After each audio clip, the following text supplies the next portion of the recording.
Болат, депозит туралы айтып берші. О, торт, әрине айтамын. Сәлем достар, бұл ипотека академиясы. Сіздермен бірге мен, Нұрболат. Бұл бейнероликте біз отбасы банкіндегі депозит жайлы бәрін түсіндіреміз. Кез келген үйдің құрылысы іргетастан басталады, ал отбасы банкі депозиттен басталады. Отбасы банктен депозит ашқаннан кейін сіздің ақшаңызға 2%-дан қосылып отырады. Не бәрі 2% ба? Онда мен тортымды кері қайтар? Олай емес, сондай-ақ сізге 20% көлемінде мемлекеттік сыйлықақы беріледі. Жинақтың тиімді шарттары жайлы келесі жолы айтып беремін. Ал қазір оп-оңай депозит ашуды түсіндіремін. Ендеше санайық. Бірінші тәсілі отбасы банктің кеңесшісі арқылы. Алло, саламатсыз ба? Сіз маған жұмысқа келіп депозит ашып бере аласыз ба? Сәлеметсіз бе? Иә, әрине. Біз сіздің үйіңізге де келе аламыз. О, керемет. Онда мен сізге өзімнің мекенжайымды жіберемін.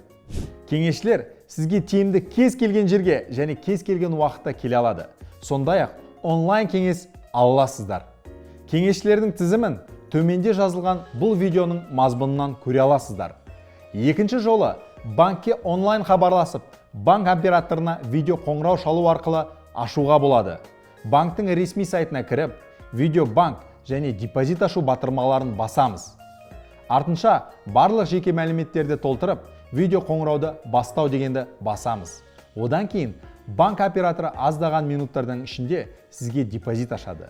Сонда сізге бар болғаны смартфон ғана керек болады. Ал үшінші тәсілі банк қосымшасы арқылы өзіңіз аша аласыз. Смартфоныңызға отбасы банк қосымшасын жүктеп, оның ішінде клиент атану дегенді басасыз. Сұраған барлық бос жолдарды толтырып, бет-әлпет биометриясынан өтіңіз. Оңай талаптарды орындай отырып, депозитті өзіңізде аша аласыз. Ой, бұл өте оңай, әр неше түрлі тәсілдері бар екен ғой. Жарайды, тортыңды ала ғой. Рахмет.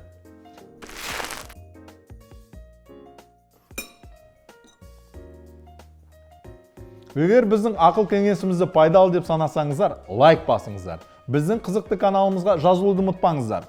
Ал соңғы жаңалықтардан қапы қалмас үшін қоңырауды басыңыздар. Келесі кездескенше достар. Әлия, өзіміз отырып шай ішпейміз бе? Кеттік ендеше.